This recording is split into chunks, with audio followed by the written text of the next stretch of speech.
नमस्कार, आप देख रहे हैं खबर उत्तराखंड और मैं हूं आशीष तिवारी। टिहरी में कभी कोई शहर डूबा था, क्या अब किसी की सियासत डूबने वाली है? ये बड़ा सवाल।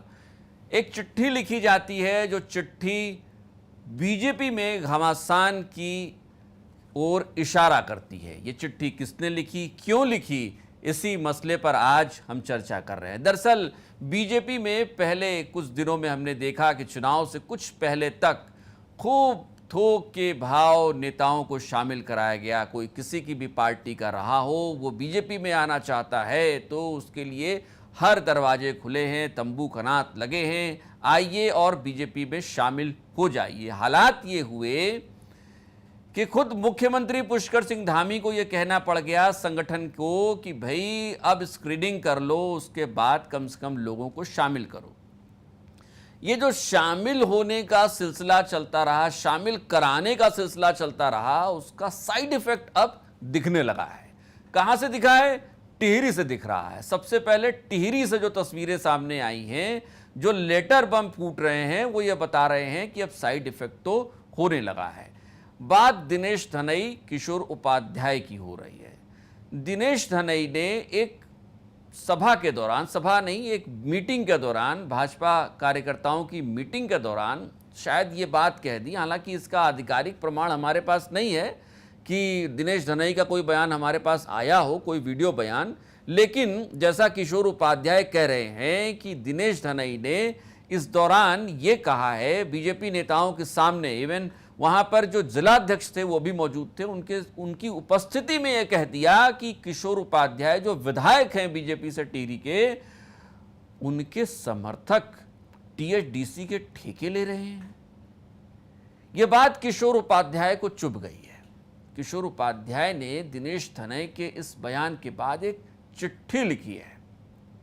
ये चिट्ठी बेहद दिलचस्प है, इसे पढ़ना चाहिए। और चिट्ठी के बाद दिनेश धनई का जो बयान आया है उसे भी आपको सुनना और समझना चाहिए। जरा ये चिट्ठी देखिए।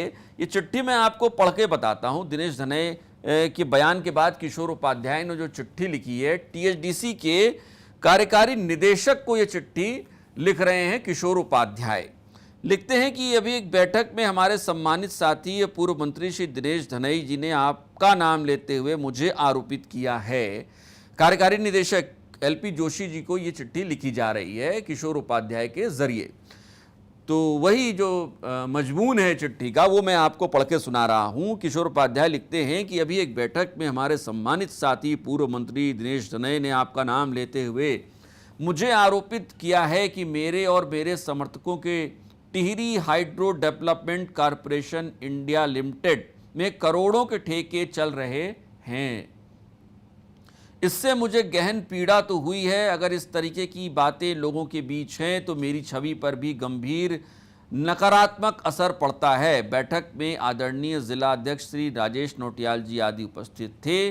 अतः मेरी अपेक्षा है कि इस संबंध में आपकी ओर से वस्तु स्थिति स्पष्ट होनी चाहिए तथा मेरी यह भी अपेक्षा रहेगी कि आपके यहाँ कौन कौन ठेकेदार कार्य कर रहे हैं, किसकी अनुशंसा पर कर रहे हैं, मुझे अवगत कराने का कष्ट करेंगे तो आभारी रहूंगा। किशोर उपाध्याय विधायक। चिट्ठी लिखी गई किसे? एलपी जोशी, कार्यकारी निदेशक, Tehri hydro development corporation India limited. तो आप समझिए कि बीजेपी में टिहरी से किस तरीके का तूफान उठने लगा है। किशोर उपाध्याय और दिनेश धनई दोनों की ही बड़ी दिलचस्प कहानियां हैं और बीजेपी में जाने के बाद दोनों की बड़ी दिलचस्प स्थितियां पैदा हो रही हैं। अब बीजेपी क्या करेगी, यह भी बड़ा दिलचस्प होगा देखना। लेकिन पहले जरा सा अपने दिमाग पर जोर डालिए और याद करिए कि ये वही किशोर उपाध्याय हैं जो कुछ सालों पहले तक, कुछ वर्षों पहले तक झंडा बरदार हुआ करते थे कांग्रेस के प्रदेश अध्यक्ष तक रहे हैं ये। और उसके बाद जब उन्हें लगा कि कांग्रेस पे अब में उनका सियासी वजूद बहुत ज़्यादा बचा नहीं है, तो उन्होंने बीजेपी का दामन थाम लिया। दिनेश धनई भी कभी इसी तरीके के नेता रहे हैं, कैबिनेट मंत्री तक रहे हैं। हरीश रावत सरकार में तो कैबिनेट मंत्री भी रहे हैं। जब उनको भी लगा कि अब सियासी वजूद कांग्रेस में बहुत ज़्यादा बच नहीं रहा है, अपनी एक नई पार्टी बनाई और उस नई पार्टी को बाद में उन्होंने चुनाव से ऐन पहले, इन्हीं चुनाव से ऐन पहले उन्होंने उसका बीजेपी में विलय करा दिया। इनके बेटे कनक धनय भी उनका भी हम जिक्र करेंगे आगे, आपको बताएंगे। कनक धनय भी उस पार्टी के लीडर हैं और वो भी अब बीजेपी में शामिल हो गए हैं। दरअसल कनक धनय की जब बात छुड़ी तो आपको याद दिला दें कि कनक धनय तो ऋषिकेश से चुनाव लड़े थे। किसके खिलाफ लड़े थे अगर आपको याद हो तो प्रेमचंद अग्रवाल वहाँ से बीजेपी के उम्मीदवार थे और उनके खिलाफ दिनेश धनय भी चुनाव लड़ रहे थे। दिनेश धनय नहीं, कनक धनय चुनाव लड़ रहे थे। तो यानी राइवलरी जो कभी पॉलिटिकल मैदान में दिखती थी, अब वो गलबहियाँ हो रही हैं, दिखाई जा रही है। इस बात की कोशिश हो रही है कि ये गलबहियाँ दिखाई जाएं कि बीजेपी के खेमे में आने के बाद सबके बीच सब कुछ बहुत बेहतर चल रहा है। लेकिन इस लेटर ने सब कुछ साफ कर दिया है। पूरी तस्वीर एकदम साफ नजर आ रही है कि टिहरी में एक बड़ा तूफान उठ रहा है। बीजेपी में घमासान जिसकी आशंका शायद मुख्यमंत्री पुष्कर सिंह धामी को हो गई थी कुछ दिनों पहले, और यही वजह थी कि उन्होंने ये कहा था कि संगठन से ये कहा, उम्मीद अपेक्षा की कि कम से कम ये कोशिश हो कि बीजेपी में कौन से नेता ज्वाइन कर रहे हैं, पहले स्क्रीनिंग तो हो जाए उनकी। ऐसा तो मत करिए कि जो भी आना चाह रहा है सबको एक तरफ से लेते रहिए। शायद यही वजह है कि जब अब किशोर उपाध्याय, जब उनको लग रहा है, क्योंकि दिनेश धनय का जो राजनीतिक जनाधार है वो टिहरी के आसपास ही है और वो भी उसी सीट से चुनाव लड़ते और जीतते रहे हैं जहां पर किशोर उपाध्याय फिलहाल विधायक हैं। जाहिर सी बात है कि किशोर उपाध्याय और दिनेश धनय के बीच में राइवलरी पहले से रही है, लेकिन अब दोनों एक ही पार्टी में जब आ गए उसके बाद भी राइवलरी चल रही है। तो ये, क्योंकि बीजेपी तो बार बार कहती है कि वो अनुशासित पार्टी है, फिर अनुशासित पार्टी होने के बाद भी इस तरीके के लेटर बम क्यों आ रहे हैं? तमाम लोगों के बयान भी इस मसले पर आए हैं। जब दिनेश धनय से इस बारे में बोला गया कि एक चिट्ठी लिखी है किशोर उपाध्याय ने टीएसडीसी के कार्यकारी निदेशक को, तो दिनेश धनय ने क्या बयान दिया उस पर भी ध्यान करिए, उसको भी ध्यान में रखिए। दिनेश धनय ने लिखा कि अच्छा होता, कहा कि अच्छा होता कि ईडी और सीबीआई को लेटर लिख देते, इसकी जांच हो जाती। यानी आप समझिए कि किस तरीके का यह घमासान तूफान मचा हुआ है। साफ है कि बीजेपी के लिए टिहरी में डैमेज कंट्रोल करना फिलहाल अब मुश्किल तो होगा जरूर, इसमें कोई दो राय नहीं है। किशोर उपाध्याय ऐसे लीडर नहीं है जितना हम लोग उनको जानते हैं कि अपनी बात को वो बहुत हद तक दबा कर रखें, और यही वजह है साफ सपाट बोलने वाले लीडरों के तौर पर उनकी छवि देखी जाती है, और यही वजह है कि किशोर उपाध्याय का ये लेटर सबके सामने आया है। दिनेश धनय भी अपनी बातों के लिए, अपने बयानों के लिए जाने तो जाते ही हैं। पिछले कुछ दिनों में उनकी जो पार्टी थी, बनाई थी, वो बहुत बड़ा जनाधार तो नहीं जुटा पाए, लेकिन कोशिश करते रहे कि राजनीति में बने रहे, और बीजेपी में अब उनको उम्मीद होगी कम से कम अगला टिकट तो टिहरी से उनको मिल जाए। ऐसे में किशोर उपाध्याय को अपना टिकट खिसकता दिख रहा होगा, और शायद यही वजह है। लेकिन इस सब के बीच में एक बात बिल्कुल साफ है कि महेंद्र भट्ट जो प्रदेश अध्यक्ष हैं वो क्या कर रहे हैं।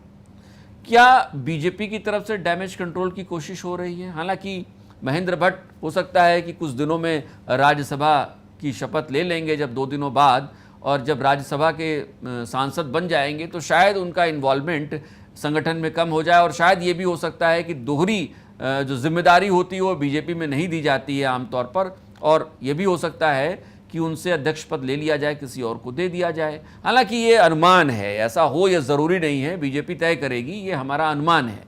लेकिन हो सकता है कि शायद महेंद्र भट्ट ये सोच रहे हों, और यही वजह हो कि किशोर उपाध्याय और दिनेश धनय का जो ये पूरा विवाद सामने आया है, फिलहाल उस पर बहुत ज़्यादा वो कुछ भी कहने की स्थिति में न हो।